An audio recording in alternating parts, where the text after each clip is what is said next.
Hola, bienvenidos a Vistazo al Mundo, un espacio de La Nación dedicado a analizar qué ha sido noticia en el planeta durante los últimos 7 días y por qué es importante. Me encuentro con Víctor Hugo Murillo, editor de la sección del Mundo de La Nación. Yo soy Pablo Fonseca y esta semana hablaremos sobre 3 temas. En primer lugar, los ataques racistas que afectaron a Alemania. En segundo lugar, la tensión que aumenta en el norte de Siria.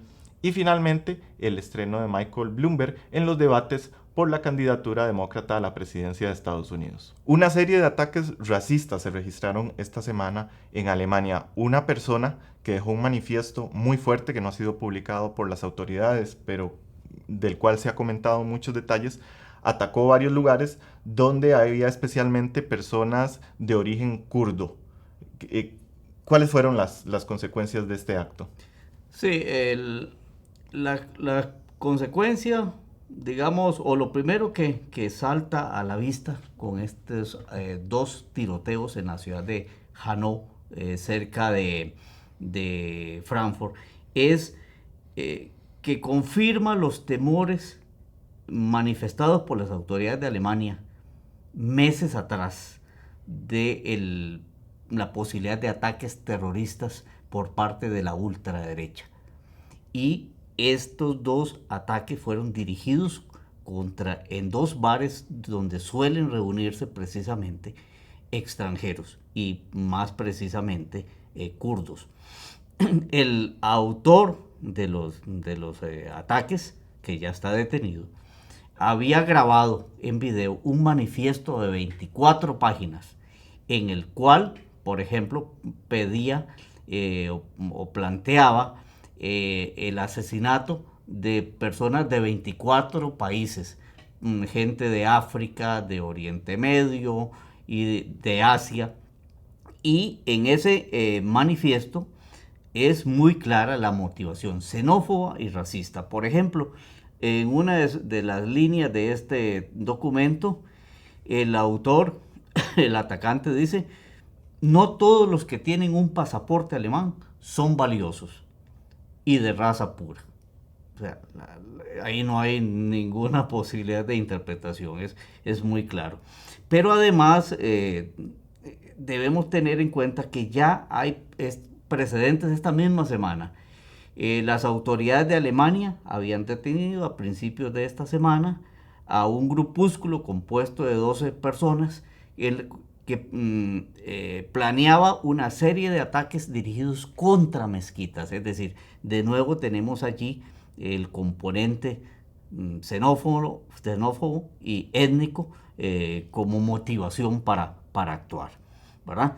Y por otra parte, todavía nos vamos un poco más atrás y en junio de el 2019, un político regional del partido de la señora Angela Merkel, de la canciller Angela Merkel, fue asesinado porque él era uno de los principales defensores de la inmigración en Alemania. Entonces, como se puede ver, Pablo y amigos, estamos en una serie de hechos que tienen una misma línea coincidente, ¿verdad? Sí. La condena de los políticos, de la señora Merkel y del presidente alemán, ha sido muy clara y muy directa. Han hablado de que el odio y el racismo son un veneno. Y tenemos en Alemania un partido de ultraderecha que ha crecido mucho en los últimos años, la AfD, la Alternativa para Alemania. Ellos formalmente dicen que no apoyan ni tienen un discurso de actos violentos contra las minorías o contra los extranjeros, pero el hecho es que llevan a la agenda pública y llevan un discurso de que los extranjeros nos están afectando, el otro me está haciendo daño, el otro me está quitando mis derechos. Entonces, muchos lo ven como una consecuencia lógica del aumento de ese discurso que ataca al extranjero. ¿Qué más está analizando la sociedad alemana en este momento? Claro, por un lado está ese discurso claramente que explota, digamos, el miedo a la inmigración, el miedo al extranjero, el culpar al otro por los problemas nacionales, llámese desempleo, llámese seguridad, etcétera.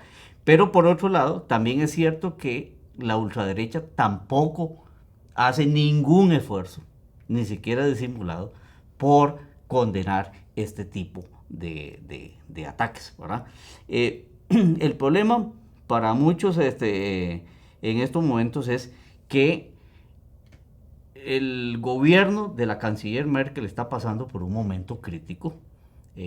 Hablábamos la semana pasada del acuerdo, por ejemplo, entre un sector de la CDU, del Partido Democristiano, de la señora Merkel, con políticos liberales y de la ultraderecha para elegir al ministro presidente del estado de Turingia. Y eso causó todo un revuelo y toda una crisis interna en el Partido Democristiano, al punto de que la presidenta del partido tuvo que renunciar y el partido se encuentra en estos momentos inmerso en una crisis. Mientras al mismo tiempo, en las diversas elecciones regionales en Alemania, sobre todo en los estados de la antigua Alemania Oriental, vemos cómo poco a poco la alternativa para Alemania, la ultraderecha, va creciendo. Esta semana aumentó la tensión en el norte de Siria. Siria ya de por sí es un lugar bastante complicado. Bashar al-Assad enfrenta y ha enfrentado desde el 2011 una serie de procesos revolucionarios de personas que quieren sacarlo del poder. Es prácticamente un dictador. Y ahí llegan los intereses geoestratégicos de otras potencias, como en este caso Rusia, que apoya al Assad, y también tenemos a Turquía, que tiene intereses porque el norte de Siria, donde se están empezando a dar estas tensiones fuertes, pues limita con Turquía, y Turquía ya tiene más de 3 millones de refugiados sirios, y si esto aumenta, pues va a recibir más refugiados, y ahí entra también Europa, porque Europa no quiere que parte de sus refugiados pasen a su territorio, y por eso tenemos a Merkel y a Macron haciendo presión para que no aumente la tensión en Siria. Es todo un ajedrez político del cual Estados Unidos se ha salido un poco desde que llegó el señor Trump al poder. ¿Qué ha estado pasando últimamente en esto que es una tragedia humanitaria, como ya lo ha definido también Naciones Unidas y otras organizaciones? Claro, por un lado, como ya lo planteabas, Pablo, hay todo un ajedrez político, una lucha entre diferentes países por actuar allí y mover sus peones en el conflicto. En el caso de Siria y Rusia, curiosamente convergen, en el caso de Rusia y Turquía, convergen en Siria con intereses contrapuestos y al mismo tiempo comunes. Pero vamos primero a lo elemental de su pregunta. Esta semana las fuerzas del gobierno de Bashar al-Assad están en una ofensiva muy fuerte desde finales del año pasado, con apoyo de la aviación rusa, para reconquistar terreno. De hecho, posiblemente hace más de un año o un poco más, se pensaba que el fin del régimen era inminente por el avance de los diferentes grupos rebeldes. Pero el apoyo de Rusia ha sido fundamental para que el gobierno de Damasco haya ido reconquistando terreno. Y en estos momentos el interés y la atención del gobierno de al-Assad se centra en recuperar el noroeste de Siria. Y allí es donde entra el conflicto con Turquía, porque además Turquía quiere, no solamente no quiere más refugiados sirios, sino que además quiere tener lo más lejos posible a los kurdos, que son actores en esa zona también. Y los kurdos siempre han tenido la aspiración de formar un Estado nacional que incluiría bastantes terreno de lo que es Turquía, y Siria, Irán e Irak. Entonces, pues nadie quiere tampoco que los kurdos se consoliden. Entonces, por un lado, veamos estos detalles. Por ejemplo, ¿cuál es la importancia de Siria para Rusia? Bueno, Siria es un aliado clave en el Oriente Medio.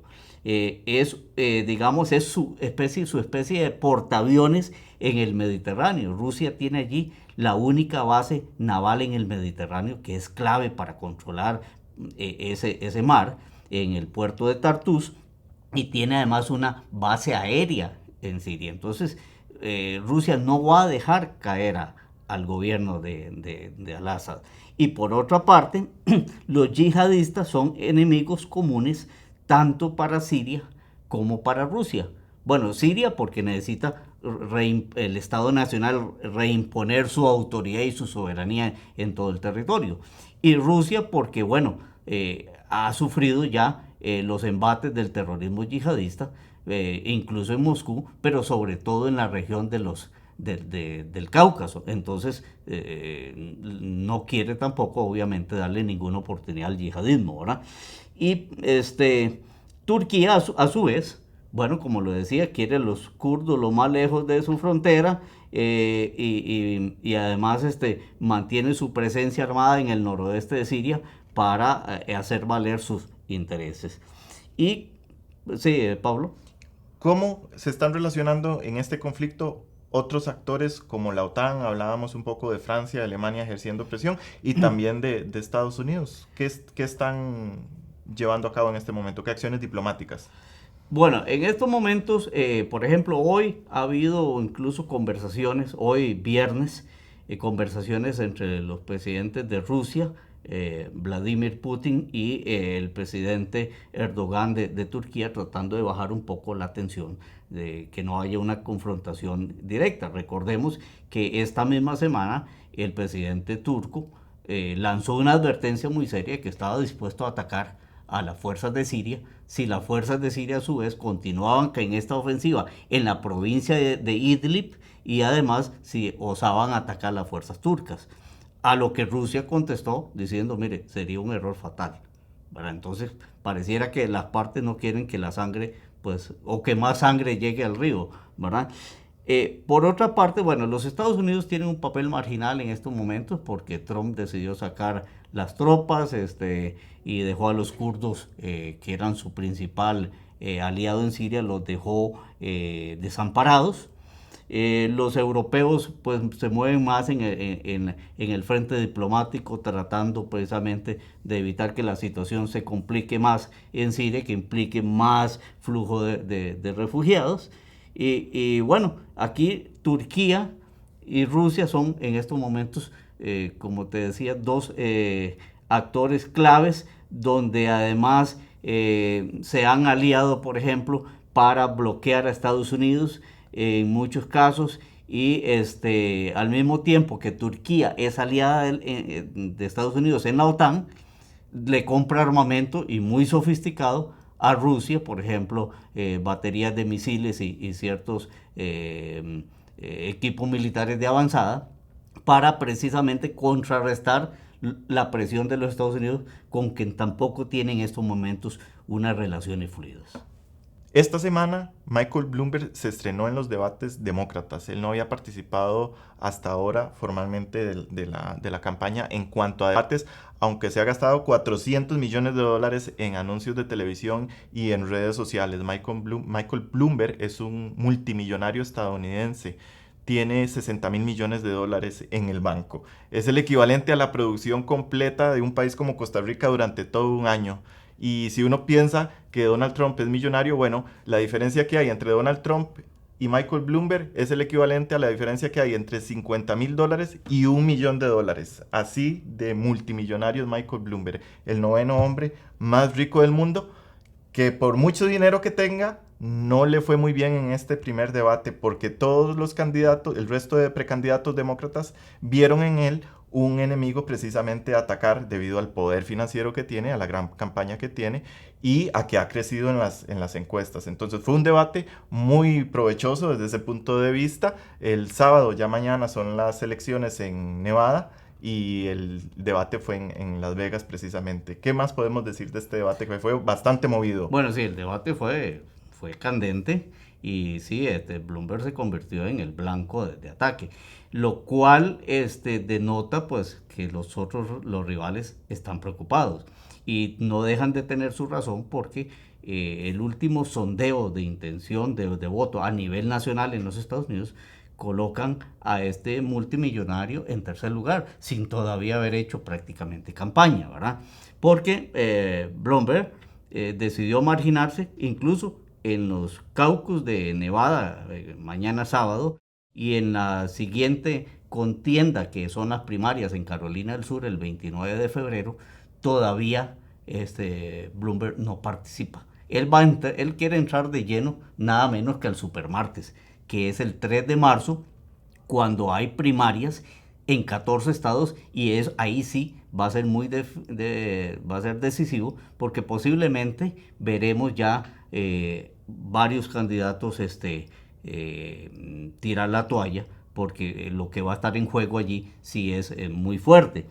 Ahora, que lo ataquen tanto, no deja de ser positivo para Bloomberg porque de pronto lo puede convertir en un tipo que llame la atención precisamente porque es el blanco del ataque. Pero habrá que esperar en todo caso al llegado el momento del supermartes para medir ya tangiblemente cuál es la fuerza del exalcalde de Nueva York, que es un tipo, bueno, que también fue en Nueva York, fue reelegido alcalde en su momento. Curiosamente, es un tipo que ha jugado con la política según como se acomode. Él ha sido demócrata de toda una vida, pero cuando gana la alcaldía neoyorquina en el 2001, lo hace por el Partido Republicano y ahora vuelve otra vez al Partido Demócrata, de manera que el tipo pues pareciera no tener en esto muchos escrúpulos en cómo acomodarse según caliente el sol, ¿verdad? Pero además tenemos un partido demócrata que es interesante desde el punto de vista ideológico, porque tenemos a Sanders, al que se le critica por sus posiciones socialistas, y parte de esa fue de eso fue el ataque que le hizo Bloomberg durante el debate. Y muy inteligentemente Sanders le respondió que en Estados Unidos ya hay socialismo, pero hay socialismo para los ricos y hay individualismo para los pobres.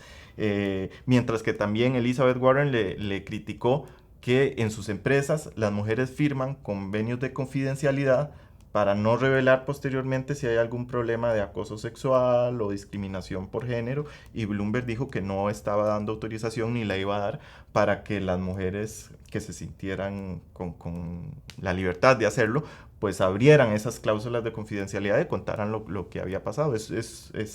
Tenemos al socialista Sanders, al multimillonario Bloomberg, a Elizabeth Warren, que no termina de calentar y empieza a hacer ataques fuertes en este debate para ver si la vuelven a ver, para ver si suben las encuestas. Y también tenemos a Buttigieg, que se vende como el hombre de centro, que por un lado dice que Sanders quiere quemar el partido y por el otro lado dice que Bloomberg quiere comprar el partido con su dinero. Entonces estamos viendo un espectro casi propio de una elección nacional dentro de un solo partido, el demócrata. ¿Cuál de todas estas opciones es la que realmente va a permitir enfrentar a Trump? Y mucha gente dice además que ante un partido demócrata como el que está ganando es Trump.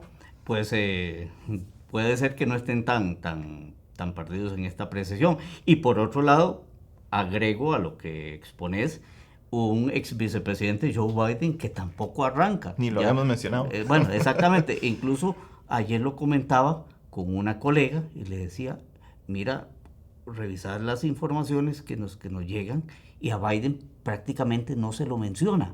De hecho, habrá que ver cómo le va en estos caucus de Nevada y cómo le va en Carolina del Sur, porque de pronto podría ocurrir que al llegar al supermartes prácticamente sea el canto de cisne para Joe Biden, porque no logra en estos momentos incluso ya está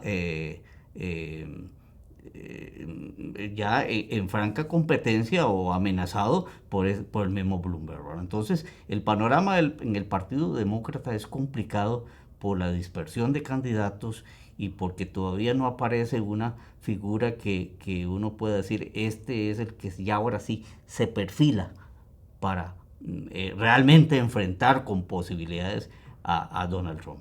Muchas gracias por habernos acompañado. Lo esperamos de nuevo en 7 días para analizar qué ha sido noticia en el planeta. Hasta entonces y feliz fin de semana. Hasta entonces.